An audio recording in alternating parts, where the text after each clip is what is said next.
ஆண்டவராக இயேசு கிறிஸ்து நாமத்துல நாங்கள் இந்த நாட்கள்ல தொடர்ந்து உபாசித்து ஜபிக்கும்படியாக யாருக்கெல்லாம் நேரங்கள் இருக்கிறதோ நாங்க 21ஆம் தேதி வரைக்கும் உபாசித்து ஜபிக்கும்படியாக தீர்மானித்து நாங்கள் ஜெபித்துக் கொண்டிருக்கிறோம்.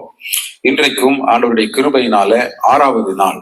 இந்த நாள்ல எங்களுடைய சபையினுடைய உபவாச ஆராதனை இருப்பதனால் நாங்கள் இன்றைய நாள்ல ஆண்டவருடைய வார்த்தையை சற்று விரிவாக நம்ம பார்க்க போகிறோம்.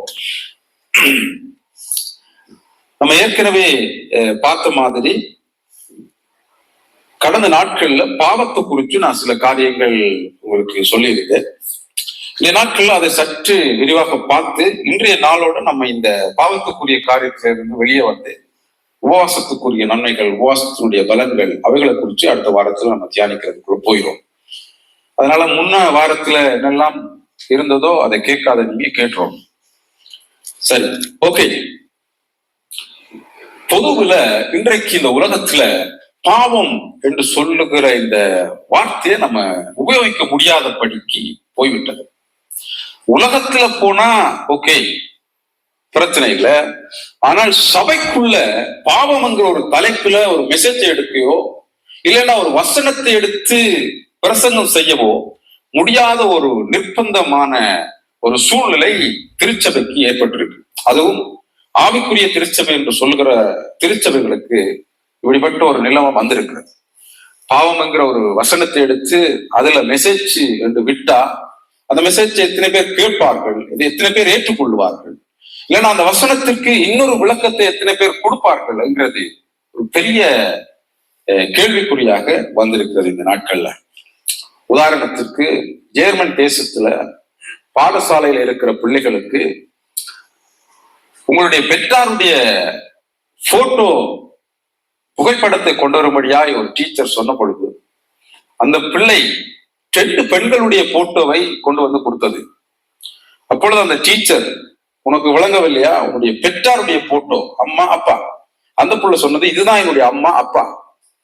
அப்பொழுது அந்த புள்ள போய் வீட்டுல சொன்ன பொழுது அந்த 2 பெண்கள் கேஸ் போட்டு அந்த டீச்சர் இப்பொழுது ஜெயிலில். ஏனென்றால் அவர்கள் 2 பெண்கள் குடும்பமாக நடத்துகிறார்கள். அவர்கள் ஒரு பிள்ளையை தத்தெடுத்து வளர்க்கிறார்கள்.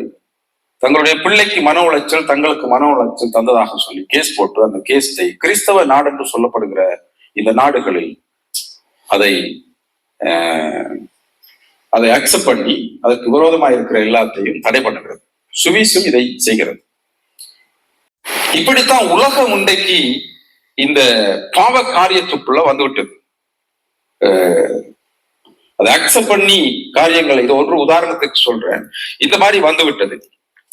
நாம் ஆண்டவருடைய பிள்ளைகள் பாவம் என்கிற இந்த காரியம் ரொம்ப முக்கியமானது. ஏன் என்று கேட்டீங்கன்னா, பரிசுத்த வேதத்துல தெளிவாக தேவனையும் மனிதனையும் இருக்கிற அந்த ஐக்கியத்துல இருந்து, உறவுல இருந்து பிரித்தது இந்த பாவம், மிருகம்.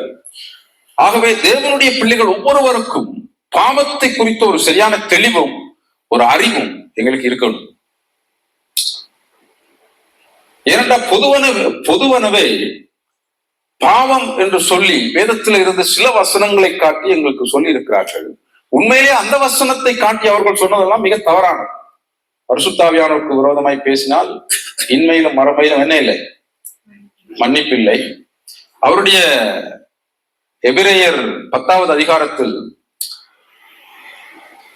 அவருடைய பிரமாணங்களை மனப்பூர்வம் அறிந்த பிற்பாடு மனப்பூர்வமாய் பாவம் செய்தால் செலுத்தத்தக்க பலி இனி என்ன செய்யாது, இராது. இந்த மாதிரியான வசனங்களை காட்டி ஆண்டவருடைய பிள்ளைகள் ஒருவேளை தவறிட்டா அதுக்கப்புறம் என்ன செய்ய முடியாது, நீ மன்னிப்பில்லை என்றும், ஒருவேளை பரிசுத்தாவியான விரோதம் பேசினா என்ன இல்லை, நீ அவ்வளவுதான்.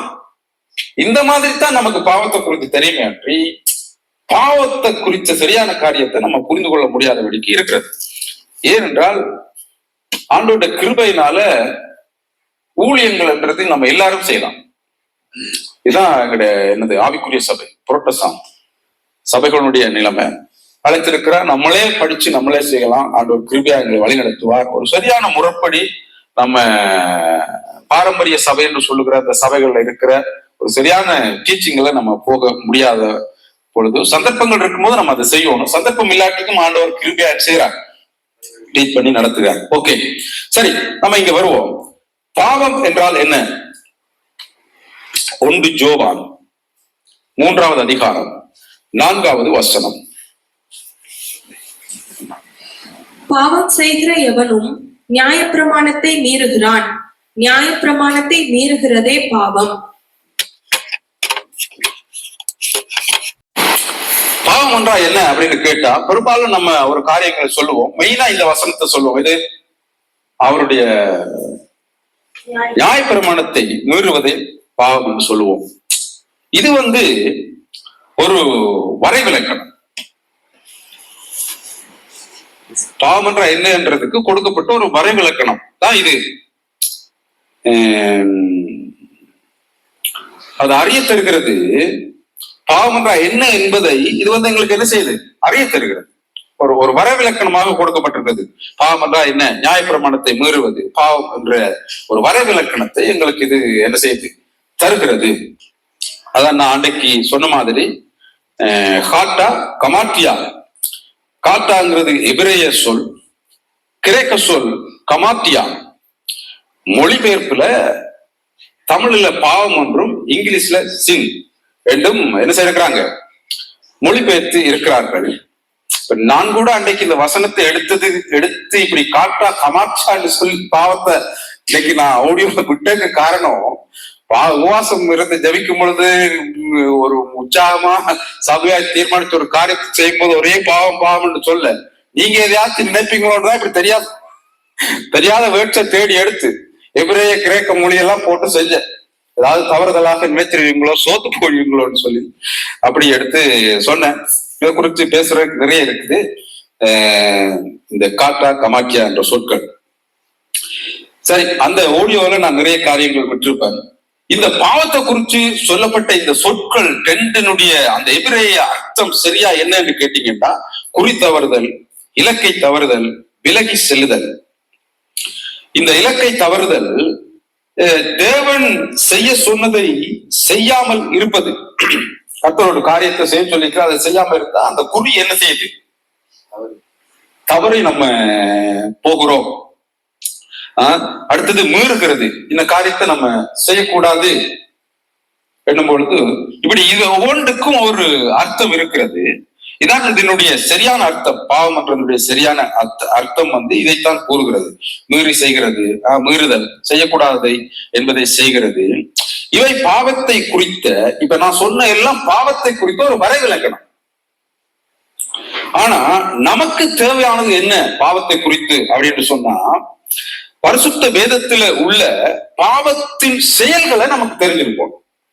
நமக்கு இவ்வளவு நாள் என்ன தெரிஞ்சு வச்சிருக்கு? பாவம் என்ற அவருடைய நியாயப்பிரமாணங்களை மீறுவது, இல்லைன்னா இந்த மாதிரி நான் சொன்ன இந்த சொற்கள், இவைகளெல்லாம் நமக்கு தெரிந்திருக்கிறது. ஆனால் பாவத்தின் செயல்கள் என்ன என்றது ஒவ்வொரு தேவனுடைய பிள்ளைகளுக்கும் மனசுல இருக்க வேண்டிய காரியங்களாக இருக்கிறது.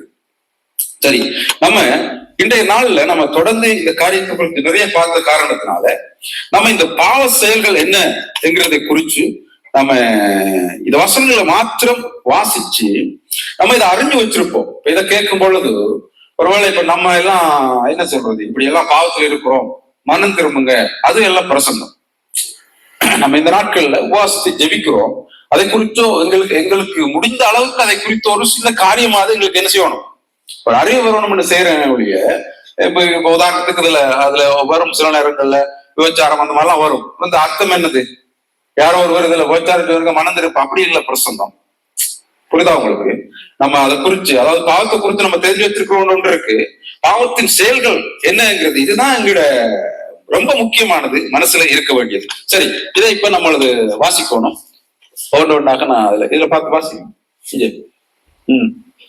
மனுஷனுக்குள்ளே இருந்து புறப்படுகிறதே மனுஷனை தீட்டுப்படுத்தும். பாருங்க, செயல் செயல்டா என்ன? Active action. ஆக்ஷன் என்னது செய்யுது? எங்களுக்கு உள்ள இருந்து போகிறது என்ன செய்யுது? ஆக்ஷன் தானே அது, செயல்.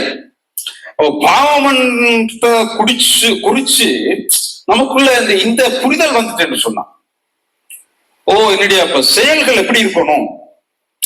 நான் எப்படி செயல்படணும், சிந்தனையிலேயே நான் எப்படி சிந்திக்கணும், அங்கதான் தோன்றும். கண் எப்படி பார்க்கணும், கண் பார்க்கத்தானே மேல இருந்து பறந்து அது பாக்குது பாருங்க, மேல இருந்து பார்க்க அழகா தெரியும். அதனாலதான் நாங்க சில நேரங்களை மலைக்கு போகிறோம். மேல இருந்து அங்க பார்க்க வியூ வந்து எப்படி இருக்கும், அழகா இருக்கும். பறந்து மேல இருந்து பாக்குது, எல்லாவற்றையும் பாக்குறது அழகா இருக்கு. பருந்துக்கு என்ன தேவையோ, கோழி குஞ்சு தான் தேவை, கரெக்டா வந்து கோழி குஞ்சு எடுத்து போயிடும். சோ நம்ம எங்களுடைய அந்த செயல் பார்க்கிற கண்ணை தந்திருக்கிறார். நமக்கு எது தேவையோ அதை கரெக்டா நம்ம என்ன செய்யணும், எடுக்கணும். வாசிங்க. எப்படி எனில் மனுஷருடைய இருதயத்திற்குள்ளிருந்து பொல்லாத சிந்தனைகளும் விபச்சாரங்களும் வேசித்தனங்களும் கொலை பாதகங்களும் களவுகளும் பொருளாசைகளும் துஷ்டத்தனங்களும் கபடும் காம விகாரமும் வன்கண்ணும் தூஷணமும் பெருமையும் மதிகேடும் புறப்பட்டு வரும். பொல்லாங்கானவைகளாகிய இவைகள் எல்லாம் உள்ளத்திலிருந்து புறப்பட்டு மனுஷனை தீட்டுப்படுத்தும் என்றார்.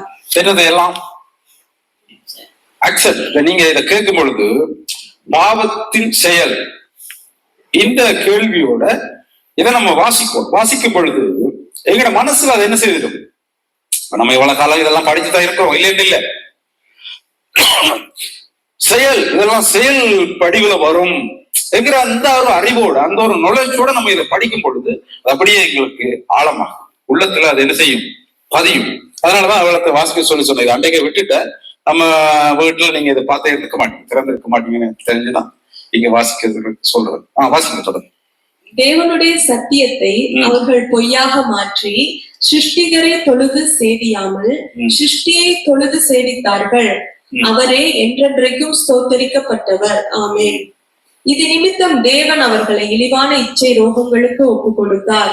அந்தபடியே அவர்களுடைய பெண்கள் சுபாவ அனுபவத்தை சுபாவத்துக்கு விரோதமான அனுபவமாக மாற்றினார்கள். அப்படியே ஆண்களும் பெண்களை சுபாவப்படி அனுபவியாமல் ஒருவர் மேல் ஒருவர் விரக தாபத்தினாலே பொங்கி ஆணோடே ஆண் அவலட்சணமானதை நடப்பித்து தங்கள் தப்பிதத்திற்கு தகுதியான பலனை தங்களுக்குள் அடைந்தார்கள். தேவனை அறியும் அறிவை பற்றி கொண்டிருக்க அவர்களுக்கு மனதில்லாதிருந்தபடியால் தகாதவைகளை செய்யும்படி தேவன் அவர்களை கேடான சிந்தைக்கு ஒப்பு கொடுத்தார். அவர்கள் சகலவித அநியாயத்தினாலும் வேசித்தனத்தினாலும் துரோகத்தினாலும் பொருளாசையினாலும் குரோதத்தினாலும் நிறையப்பட்டு பொறாமையினாலும் கொலையினாலும் வாக்குவாதத்தினாலும் வஞ்சகத்தினாலும் வன்மத்தினாலும் நிறைந்தவர்களுமாய் புற கூறுகிறவர்களுமாய் அவதூறு பண்ணுகிறவர்களுமாய் தேவ பகைஞருமாய் துராகிருதம் பண்ணுகிறவர்களுமாய் அகந்தை உள்ளவர்களுமாய் வீப்புக்காரருமாய் பொல்லாதவைகளை யோசித்து பிணைக்கிறவர்களுமாய் பெற்றாருக்கு கீழ்ப்படியாதவர்களுமாய் உணர்வில்லாதவர்களுமாய் உடன்படிக்கைகளை மீறுகிறவர்களுமாய் சுபாவ அன்பில்லாதவர்களுமாய் இணங்காதவர்களுமாய் இரக்கமில்லாதவர்களுமாய் இருக்கிறார்கள். இப்படிப்பட்டவைகளை செய்கிறவர்கள் மரணத்திற்கு பாத்திரராய் இருக்கிறார்கள் என்று தேவன் தீர்மானித்த நீதியான தீர்ப்பை அவர்கள் அறிந்திருந்தும் அவைகளை தாங்களே செய்கிறதும் அல்லாமல் அவைகளை செய்கிற மற்றவர்களிடத்தில் பிரியப்படுகிறவர்களுமாய் இருக்கிறார்கள். அநியாயக்காரர் தேவனுடைய ராஜ்யத்தை சுதந்திரிப்பதில்லை என்று அறியீர்களா? வஞ்சிக்கப்படாதிருங்கள். வேசி மார்க்கத்தாரும் விக்கிரக ஆராதனைக்காரரும் விபச்சாரக்காரரும் சுய புணர்ச்சிக்காரரும் ஆண் புணர்ச்சிக்காரரும் திருடரும் பொருளாசைக்காரரும் வெறியரும் உதாசீனரும் கொள்ளைக்காரரும் தேவனுடைய ராஜ்யத்தை சுதந்திரிப்பதில்லை. மாம்சத்தின் கிரியைகள் வெளியரங்கமாய் இருக்கின்றன. அவையாவன: விபச்சாரம், வேசித்தனம், அசுத்தம், காமவிகாரம், விக்கிரக ஆராதனை, பில்லி சூனியம், பகைகள், விரோதங்கள், வைராக்கியங்கள், கோபங்கள், சண்டைகள், பிரிவினைகள், மார்க்க பேதங்கள், பொறாமைகள், கொலைகள், வெறிகள், களியாட்டுகள் முதலானவைகளே. இப்படிப்பட்டவைகளை செய்கிறவர்கள் தேவனுடைய ராஜ்யத்தை சுதந்திரிப்பதில்லை என்று முன்னே நான் சொன்னது போல இப்பொழுதும் உங்களுக்கு சொல்லுகிறேன். பயப்படுகிறவர்களும் அவிவிசுவாசிகளும் அருவருப்பானவர்களும் கொலைபாதகரும் விபச்சாரக்காரரும் சூனியக்காரரும் விக்கிரக ஆராதனைக்காரரும் பொய்யர் அனைவரும் இரண்டாம் மரணமாகிய அக்கினியும் கந்தகமும் எரிகிற கடலிலே பங்கடைவார்கள் என்றார். நாய்களும் சூனியக்காரரும் விபச்சாரக்காரரும் கொலைபாதகரும் விக்கிரக ஆராதனைக்காரரும் பொய்யை விரும்பி அதன்படி செய்கிற யாவரும் புறம்பே இருப்பார்கள். ஓகே, இப்ப கவனிங்க. இது இவ்வளவு இப்ப வாசிச்சது இந்த பாவத்தின் செயல்கள் இப்ப என்னுடைய டீச்சிங் இல்லை, இது பாஸ்டர் MS வசந்த்குமார் அவங்களுடைய டீச்சிங். அதுல இருந்து நான் அடுத்து உங்களுக்கு சொல்றேன் இந்த வசனங்கள் எல்லாம். இவ்வளவு தான் இதுல ஒன்று சேர்க்கல நினைக்கிற தீமத்துவ ஒரு வசனம். எனக்கு அது புரியாதனால சேர்க்கல, எனக்கு விளங்காம சேர்க்கக்கூடாது. இதெல்லாம் பாவத்தின் செயல்களாக இருக்கிறது. இத்தனை காரியங்களும் தான் பாவத்தினுடைய செயல்கள் என்று சொல்லி நம்ம பார்க்கிறோம். இது எங்கட மனசுல மனப்பாடமாக தெரியும். தெரிஞ்சாதான் ஆண்டவரோடு நம்ம அந்த உறவை சரியா வைத்திருக்க முடியும். இப்ப நம்ம அடுத்த காரியத்துக்குள்ள கடந்து போவோம். பாவத்தின் ஆரம்பம் நமக்கு தெரியும். ஆதியாகமம் 3வது அதிகாரத்துல தான் பாவத்தினுடைய ஆரம்பம் என்ன செய்கிறது, தொடங்குகிறது, இருக்கிறது. தேவனுடைய வார்த்தையை அவங்க என்ன செய்யல, நம்ம இல்ல ஏற்றுக்கொள்ளல, கீழ்ப்படியல, இல்லைன்னா சோதித்து பார்த்தாங்க. சாகவே சாக மாட்டீங்கன்னா எங்க சென்று பார்ப்போம், என்ன செய்வோம், சாகமா இல்லையா. அவங்க கீழ்ப்படியல, அவங்கள பிசாசு வஞ்சித்துட்டான். வேத ஆராய்ச்சியாளர்கள் எல்லாரும் அல்ல, சில பேர் இந்த பிசாச குறிச்சு பைபிள்ல அதிகம் இல்லை. நீங்க நல்லா தெரிஞ்சுக்கொள்ளணும். பிசாசு என்னெல்லாம் செய்வான் இருக்கு, பிசாசுடைய முடிவு இருக்கு, ஆரம்பத்தை குறிச்சு தெளிவா இல்லை. இங்கதான் ஆரம்பம் இருக்கு மட்டும் சொல்றாங்க. அப்ப நீங்க எசேக்கியேல வாசிக்கிறீங்க, அதிகாலையின் விடிவெள்ளியின் மகனே விழுந்தாயே என்று நீங்க அதை வாசிக்கும் பொழுது அதுக்கு கொஞ்சம் முன்னால போய் பாத்தீங்கன்னா அதெல்லாம் அந்த ராஜாக்கள் எழுதி இருக்கு, பிசாசுக்கு எழுதல.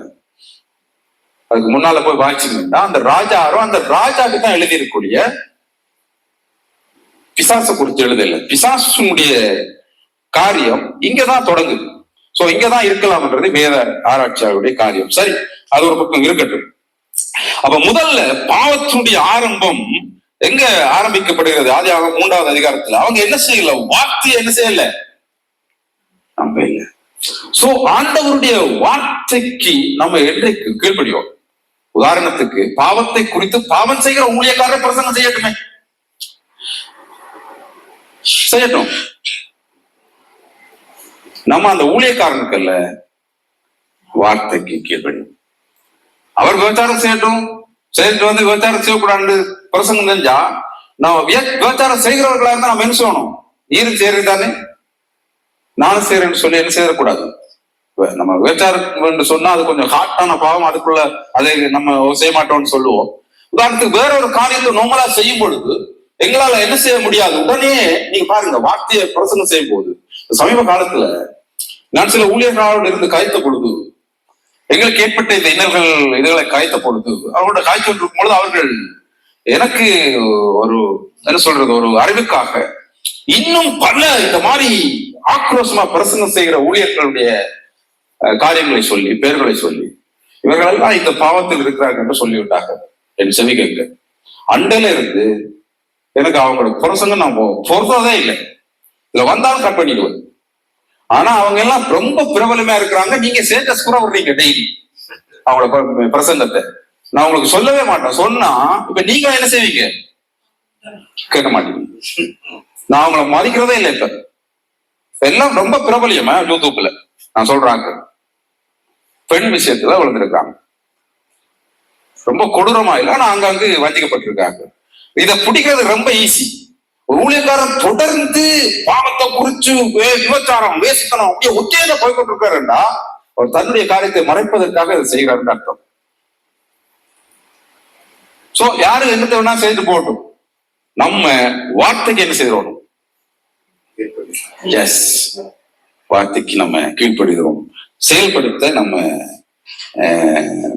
வேண்டும். பாவத்தின் செயல் என்னங்கிறத நம்ம அறிந்து தெளிவாக வைத்திருக்க வேண்டும். அப்ப சரி, இந்த பாவத்தினுடைய ஆரம்பம் அங்கதான் ஆரம்பிக்கிறது. அடுத்த இன்னொரு காரியத்தை நம்ம பார்க்க போகிறோம். பாவத்தின் மூவித தன்மை, இல்லைன்னா 3 விதமான தன்மைகள். 1 யோவான் 2வது அதிகாரம் 16வது வசனம். ஏனெனில் மாம்சத்தின் இச்சையும் கண்களின் இச்சையும் ஜீவனத்தின் பெருமையும் ஆகிய உலகத்தில் உள்ளவைகள் எல்லாம் பிதாவினால் உண்டானவைகள் அல்ல, அவைகள் உலகத்தினால் உண்டானவைகள்.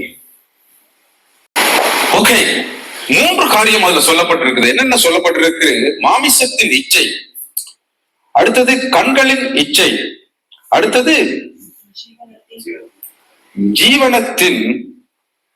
ஜீவனத்தின் பெருமை. 3 விதமான தன்மைகள். இந்த பாவத்தின் ஆரம்பம் எங்க எல்லாருக்கும் தெரிஞ்சாலும் ஏன் அதை சொன்னேன்னு என்று சொன்னா, இப்ப அதை வச்சுதான் இந்த வசனத்தை நம்ம என்ன செய்ய போறோம், பார்க்க போகிறோம். இது பாவத்தின் மூவித தன்மைகளை குறித்து அந்த வசனத்தை வச்சுதான் பார்க்க போகிறோம். முதலாவது அந்த சம்பவத்தை வச்சு, முதலாவது அந்த வசனம் யோவான்ல சொல்லப்படுகிறது 2:16 என்னவா, மாமிசத்தின் இச்சை. அங்க அந்த சம்பவம் இருக்கு. எங்க எல்லாருக்கும் கற்பனையா தெரியும் தான், கற்பனையா இல்ல மனப்பாடமா தெரியும். ஆதாமோட கதை. மாமிசத்தின் இச்சை, அவங்க அதை பாக்குறாங்க, அது புசிப்புக்கு நலமாக இருக்கிறது, நன்றாக இருக்கிறது என்று சொல்லி அதை என்ன செய்யறாங்க, அவங்க சாப்பிடுறாங்க. சரி, நம்ம இதை தியானிப்போம். இதுதான் எங்களுக்குரிய ஒரு வசனமாக இருக்கும். எங்களுக்குரிய வசனம் இதுதான். இவ்வளவு சொன்னது ஒரு அறிவுக்காக நம்ம சொன்னது வாய்ச்சலாம். சரி, கவனிங்க. இந்த பார்வைக்கு இன்பம், பாக்குறதுக்கு அதை என்ன செய்யிருக்கான், நலமா இருக்கான். நீங்க உதாரணத்துக்கு பாடுங்க, எங்களை எடுங்க மனிதர்களை. நான் சில காரியங்கள் சொல்றேன். சாப்பாடு, அடுத்தது இந்த டிவி, போன், இந்த மாதிரி ஒவ்வொன்றையும் கற்பனை செய்து கொள்ளுங்க. பாக்குறதுக்கு அவருக்கு அந்த பழம் நல்லா இருக்கு. நீங்க சாப்பாடு பாருங்க, யூடியூப்ல இதெல்லாம் வரும் பாருங்க, கடைகளுக்கு விடுவாங்க. பார்க்கும்போது எங்களுக்கு என்ன இருக்கு, ஒரு நல்லா இருக்கு. அங்க போறோம், மாதத்துல ஒருக்கா போய் சாப்பிடுறோம். சரி, 2 தடவை போய் சாப்பிடுறோம். போயிட்டு ரொம்ப நல்லா இருக்குன்னு சொல்லி 5 பிரியாணி எடுத்து கட்டுன்னு கட்டிட்டு இன்னும் வருவோம்னு சொல்லி ஒவ்வொரு மாதம் போய் சாப்பிட்டா அது பார்வைக்கு என்னது, மாமிசத்தின் அது என்னது, இச்சை.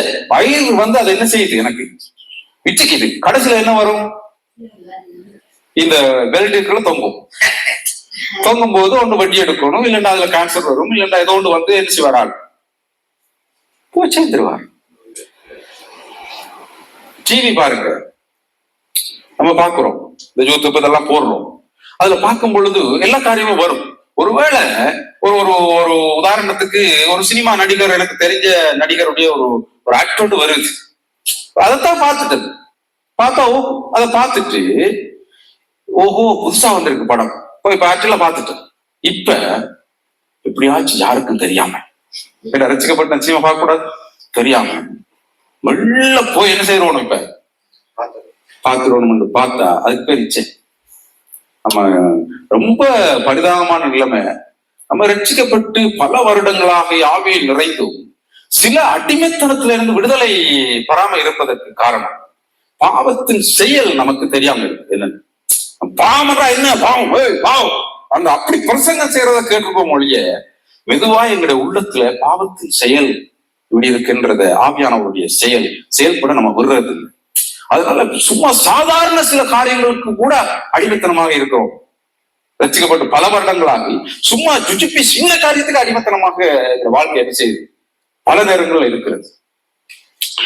அதே மாதிரிதான் போன், இந்த காரியங்கள் எல்லாம், போன் எல்லாம் ரொம்ப முக்கியமா எங்களுக்கு என்னது தேவை. போன் ஃப்ரீ இருக்கு, முந்தைய காலத்துல ஃப்ரீ இல்லை, இப்ப அன்லிமிட் என்று சொல்லி ஒன்று முடிஞ்சா ஒரு போன், முடிஞ்சா ஒரு போன் முடிஞ்சா ஒரு போன். இந்த உபவாச நாட்கள்ல கூட ஒரு போன் முடிஞ்சா ஒரு போன். கதை அங்க கதை. நான் நினைக்கிறேன் எலிசபெத் கணவர் சகரியா குழந்தை இல்லாம இருந்த பொழுது அவங்க போறான். ஆண்டவர் என்ன சொன்னார், உங்க குழந்தை கிடைக்கும், வாயை என்ன செய்யக்கூடாது, உபவாச நாட்கள்ல வாய் திறக்க கூடாது, சாப்பாடும் போகக்கூடாது, வாயில உள்ள இருந்து வெளியில வரக்கூடாது, காதால சத்தம் மாத்திரம் ஆண்டவர் சத்தம் மாத்திரம் கேட்கும். இல்லட்ட பெருசுனம் இல்லையே. அப்ப இந்த இச்சை புசிப்புக்கு நலம், நம்ம பாக்குறதுக்கு நலமா இருக்கு, எங்களுக்கு தேவை. இது ஆதாமவாளுக்கு நீங்க இதை புசிக்க கூடாதுன்னு சொல்லி கொடுத்துருப்ப. இப்ப நமக்கு சாப்பாடு எல்லாம் புசிக்க கூடாதுன்னு சொல்லல. இப்ப எல்லாம் முடிஞ்சது, அது அந்த காலத்து பிரச்சனை. இப்ப நமக்கு எல்லாம் என்ன செய்யலாம், பேதுருக்கு வந்துச்சு, எல்லாம் அடிச்சு குசி சோத்திரத்தோட. ஆனா இச்சிக்க கூடாது. அதாவது ரொம்ப அளவா இருக்கணும். ஒரு நாளைக்கு 3 நேரம் சாப்பாடு அளவா சாப்பிட்டு அளவா நம்ம என்ன செய்யணும் இருக்கணும். உதாரணத்துக்கு அந்த காரியத்தை அப்ப எல்லாவற்றிலும் அடுத்த காரியம் என்ன சொல்லுது? கண்களின் இச்சை. 3 காரியங்கள் இருக்குதாங்க. பார்வைக்கு இன்பமானது கண்களின் இச்சை. அவ அங்க என்ன செய்யறா? பார்வைக்கு எப்படியா இருக்கு? இன்பமா இருக்கு, அழகா இருக்கு அப்படின்னு சொல்லி கண்கள் கண்டு இன்புறும் நபர்கள், பொருட்கள், சொத்துக்கள் எப்படியாவது அடைந்து தீர வேண்டும் என்கிற பேராசை தான் கண்களின் என்னது? இச்சை. பார்வைக்கு இன்பம், கண்களின் இச்சை, பார்வைக்கு இன்பம். திரும்ப சொல்ற, பார்வைக்கு இன்பமானது கண்கள் கண்டு இன்புறும் நபர்கள், பொருட்கள், சொத்துக்கள் எப்படியாவது அடைந்து தீர வேண்டும் என்கிற பேராசை கண்களில் என்னது? இச்சை. எங்க வாழ்க்கையில கண்ணால நிறைய காரியங்களை பார்க்கிறோம். அவங்களை எதையும் என்ன செய்ய முடியாது, நம்ம அடைய வேண்டும் என்கிற ஒரு பேராசையோடு நம்ம காரியங்களை செய்யக்கூடாது. நம்ம பாக்குறோம் பாருங்க, ரொம்ப அழகா இருக்கும் சில வீடு பாக்குறீங்க தானே, மலைகள்ல ரொம்ப அழகா இருக்கும். உடனே ஒரு என்ன வருது? அழகா இருக்குன்றது ஆசை, ஓகே. ஆனா நான் இப்ப இருக்கிற சூழ்நிலையில இந்த மாதிரி ஒரு வீடு அப்படின்னு சொல்லி புருஷனை நச்சு நச்சு, மனைவி நச்சு நச்சு வேலைக்கு போய் நான் ஒரு சம்பவம் ஒன்று கேள்விப்பட்டேன். உண்மை போய் தெரியல எனக்கு கரெக்டா. ஜெர்மன்ல இரும்பு ஃபேக்டரியில ஒருத்தர் வேலை செஞ்சாராம்.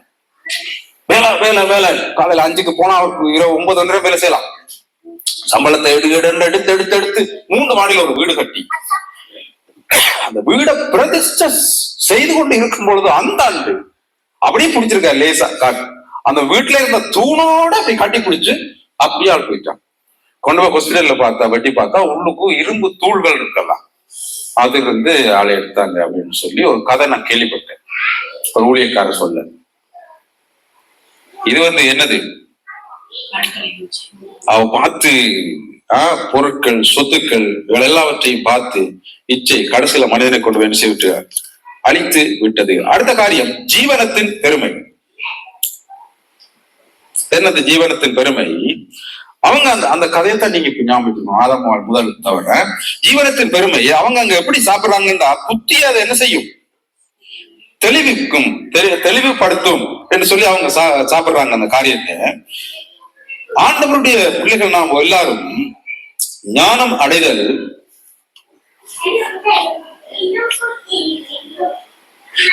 ஞானம் அடைதல், தேவனை போல் ஆகுதல் என்று சொல்லித்தான் அவங்க இப்ப என்ன செய்யறாங்க? அதை சாப்பிடுறாங்க. எங்களுடைய வாழ்க்கையில எங்களுக்கு இருக்கிற ஒரு ஞானம் இல்லைன்னா அறிவு, இவர்கள் மீது ஒரு என்ன சொல்லிருக்காங்க, ஒரு திமிர் வந்துடக்கூடாது. நான் பிரசங்கம் செய்தோம் நிக்கிறேன், நீங்க இந்த பிரசங்கத்தை கேட்டு இருக்கும் பொழுது இது என்ன பிரசங்கம்? பிரசங்கத்தை நான் செய்திருந்தா என்ன செய்திருப்பேன்? முழக்கி தள்ளிருப்பேன். இந்த மாதிரி இப்ப அதான் சொல்ல முடியும் வேண்டாம், அப்படித்தான் நீங்க இப்ப நினைக்க மாட்டீங்க சொல்லி ஒரு எண்ணம் வருது வைக்கு. சப்பா இது என்னத்த நம்ம ரசிக்கப்பட்ட நாள்ல இருந்து ஞானஸ்தானத்தை தாக்கும் பொழுது அறிக்கை செய்து ஒரு இன்றைக்கும் இப்படி அறிக்கை செய்யறதா? இது ஒரு என்னது, எனக்கு எல்லாமே பெர்ஃபெக்ட் தெரியும். அப்படி அது ஜீவனத்தின் பெருமை, கலக்கலாம், ஆணவம். அது என்ன செய்யக்கூடாதான்? ஒரு காலமும் நமக்கு என்ன செய்யக்கூடாது? ஜீவனத்தின் பெருமை அது வந்துடக்கூடாது. அவங்களுக்கு அங்க என்ன செய்யுச்சு? ஒருக்கா தேவர்களை போல என்ன செய்வோம்? மாறுவோம் சொல்லி அடிச்சாங்க, அவ்வளவுதான். தோட்டத்தை விட்டு மொழியை திறத்தி வேதனை அது இது எல்லாவற்றையும் என்ன செய்தாங்க?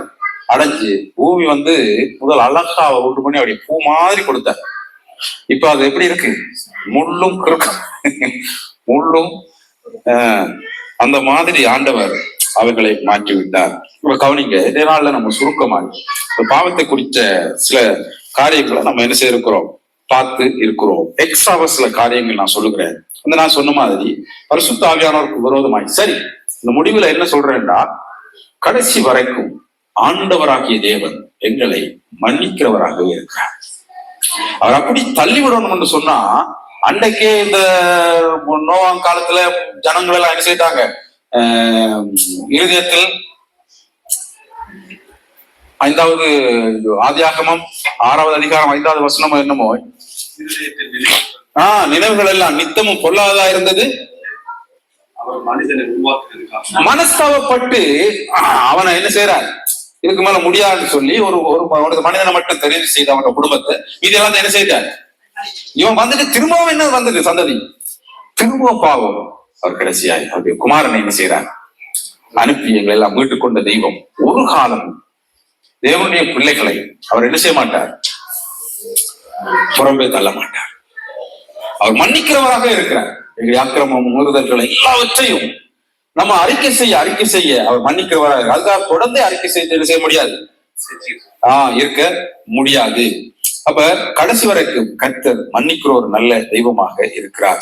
அப்ப இயேசுவின் சிலுவை பலி சகல பாவங்களையும் என்ன செய்யும், அது மன்னிக்கும். அதற்காக தொடர்ந்து நம்ம என்ன செய்ய முடியாது, திரும்ப திரும்ப திரும்ப பாவம் செய்துட்டே முடியாது. பாவத்துக்கு நம்ம அப்படி செய்கிற பொழுது சில நேரங்கள்ல பாவத்துக்கு என்ன செய்யும், தண்டனைகள் எங்களுக்கு உண்டாகிறதுக்கு வாய்ப்பு இருக்கிறது. பாவத்தை நம்ம தொடர்ந்து செய்யணும், அதுக்குரிய தண்டனை சில நேரங்களை நம்ம அனுபவிக்க வேண்டும். அப்ப ஆண்டவர் தான் பாவத்தை குறித்து என்ன செய்வார், நியாய தீர்ப்பு செய்வார். நம்ம யாரும் தீர்க்க முடியாது, ஆண்டவர் மன்னிக்கிறவராகவே இருக்கிறார். ஆனால் பாவம் செய்து ஒரு ஆள் சாட்சியை இழந்துட்டா அதுக்கப்புறம் என்ன செய்ய முடியாது, ஆண்டவர் மன்னிப்பார்.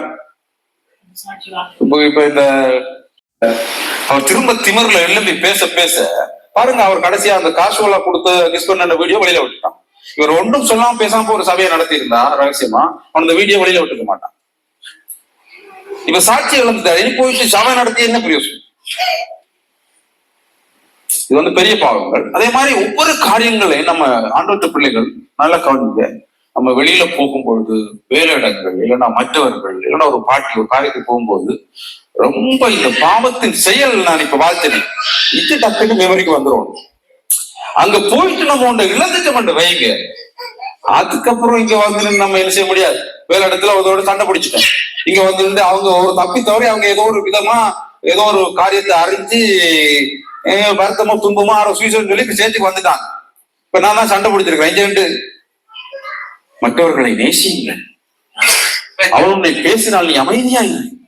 அந்த அவன் வந்ததே பல வியாதி துன்பத்தோட வந்தவன் ஆண்டவர்கிட்ட நம்பி, இந்த ஆள் டேய் நீதானே ஐயா என்னோட சண்டை, நீ இங்க வந்து அவன் என்ன செய்வான். இப்ப இடரங்கள் வருவது நல்லது, ஆயிரம் ஆறால வருவது அவருக்கு என்னது, ஆண்டவர் மன்னிப்பார் உண்மை. ஆனா நான் தான் 4 பேருக்கு இடர்கள் செய்து வந்து மன்னிப்பு கேட்டு ஆண்டவர் என்ன மன்னிச்சுட்டார். ஆனா அதனால 4 பேர் இடர்றாண்டு வைங்க, அதுக்கு கண கொடுக்கணும். இப்போ உங்களால இதை இச்சேற்ற வார்த்தை ஏன் வந்தது இல்லையா, அதனால உடனே சொல்லிப்பட்டு இச்ச வரக்கூடாது. போதுமங்கிற மனதோடவே மிகுந்த ஆதாயமாக இருக்கும். அப்ப ஞாயிற்றுக்கிழமை அந்த இது கிழமையெல்லாம் வேலைக்கெல்லாம் என்ன செய்யக்கூடாது, போகக்கூடாது. சேர்த்துதான் முக்கியம். ஆண்டவர் ராட்சியத்தை நீதியை தேருங்கள், அப்பொழுது கூட கொடுக்கப்படும். ஓகே சரி, எக்ஸ்ட்ராவா சில காரியத்தை பார்த்து நம்ம முடிக்கிறேன். இந்த பாவத்தை குறித்து சொன்னதுனால பாருங்க, ஆண்டவர் நான் கடைசி வரைக்கும் என்ன சொன்னேன், ஆண்டவர் எப்பொழுதும் எங்களை நேசிக்கிறார்கள. பாவத்தை குறித்து தானே பாக்குறோம், கண்டிப்பா. ஓகே, அப்ப பைபிள்ல சில காரியம் இருக்கு. பரிசுத்தத்துக்கு விரோதமா பேசினா டோட்டல் போயிடும். வேற என்னது சொன்ன எபிரேயர்ல அந்த வசனம், அறிந்த பிற்பாடு நீங்க மனப்பூர்வ பாவம் செய்தா என்ன இல்லை, மன்னிப்பாரன்னு முறுக்கு மன்னிக்க மாட்டாருன்னு சொல்லி இருக்கு. பரிசுத்த ஆண்டவர் அங்க என்ன சொல்றாரு, அந்த பரிசுத்த ஆகியவருக்கு விரோதமா பேசுனீங்கன்னா மன்னிக்கப்படாது. தகப்பன் என்னுடைய அப்பாவுக்கு விரோதமா பேசு, நான் ஏசு எனக்கு விரோதமா பேசு, ஆனால் பரிசுத்தாய்க்கு விரோதமா பேச மன்னிக்கப்படாதுன்னு சொல்லும் பொழுது அங்க என்ன நடக்குது, அந்த சம்பவம் என்ன, அந்த நாளுக்கு போயிடும். அங்க அந்த நாள்ல யார பார்த்து சொல்றாரு ஆண்டவர், யூதர்கள். அவன் தான் என்ன செய்யறாங்க. இப்ப ஏசி இப்ப என்ன செய்துட்டு இருக்க, அநேக அற்புதங்கள் அடையாளங்கள் நடக்குது. ஜனமெல்லாம் திரள் இப்ப என்ன செய்யறான், ரசிக்கப்படுறான். இப்ப இவன் அங்க நின்று என்ன செய்யறான், இப்ப அந்த அவன் எல்லாம் யூதர்கள் நின்றுட்டு இப்ப யாரோட பிரச்சனை, இயேசுவோட ஜனமெல்லாம் ரசிக்கப்படுறான். இப்ப இவனை எப்படி மடக்கலாம்னு பாக்குற ஒரே அடி. தேவனுக்கு விரோதம் பேசினா கூட மன்னிக்கப்படும், எனக்கு விரோதம் பேசினா கூட மன்னிக்கப்படும். ஆனால் பரிசுத்தாவியானவர் செய்யற கிரியைக்கு விரோதம் பேசினா என்ன செய்யாது? என்னோட கப்சி பெண் ஆயிட்டான். இன்னொரு காரியம் பாருங்க, தேவன், குமாரன், பரிசுத்தாவி மூவரும் அது எப்படி பரிசுத்தாவிக்கு விரோதமா மட்டும் பேசினா மன்னிக்கப்படாது, எனக்கு பேச மன்னிக்கப்படும் எப்படி வரும்?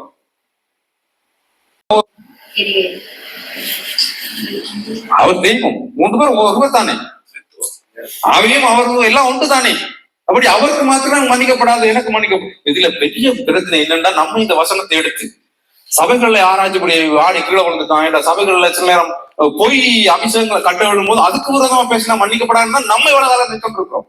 நம்ம எல்லாம் ஒரு சபை தானே, அதனால உங்களை எனக்கு தெரியும் தானே, நம்ம இவ்வளவு காலம் அப்படித்தான் நிற்க இருக்கோம். இது வேற பிரச்சனை எங்களுக்கு இது மிகப்பெரிய பிரச்சனை. ஏன்னா கடந்த நாட்கள்ல இதை வச்சுதான் என்ன செய்வாங்க, ஒரு தீர்க்கதரிசனம் களவா வந்துச்சு, ஒரு நாள் அதை அலசி ஆராய்ச்சா கேட்டா கொண்டா இவ என்ன செய்யறாங்க, பரிசுத்த ஆவியானவர் என்ன தீர்க்கதரிசனம் சொல்லும் போது அந்நிய பார்த்து நிறைஞ்சு சாரா இன்னொரு ஆள் அதை என்ன செய்திருக்காரு, வியாக்கியம் செய்தி. இது ஆறா நடத்துறது பரிசுத்தான கிரியை.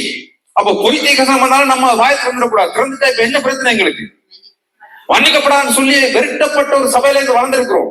அப்ப நம்ம அதைத்தான் நினைச்சுட்டு இருக்கிறோம். அது கூட இல்லை, அதுவும் இல்லை.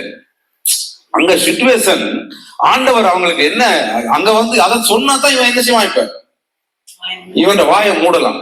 அதனால சொல்றேன், ஏன்னா பாரு, நீங்க இயேசுக்கு அதுக்காக இப்ப இயேசுக்கு விரோதமா பேசினா என்ன மன்னிக்கப்படும்? இல்ல. தேவனுக்கு விரோதமா பேசினா மன்னிக்கப்படுமா? இல்ல.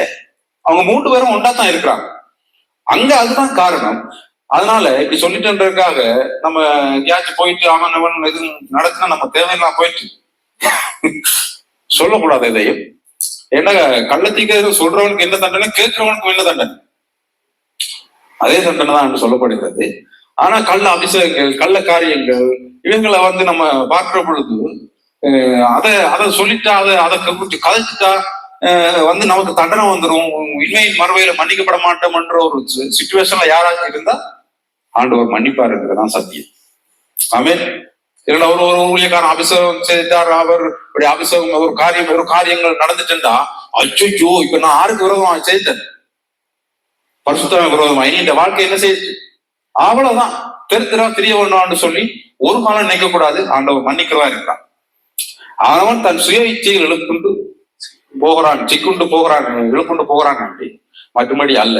அதனால இனிமேல் இந்த மாதிரி மன்னிக்கப்படாது என்கிற காரியம் ஒன்று இந்த விஷயத்தில் இல்லை. அடுத்த காரியம் என்னது சொல்லு,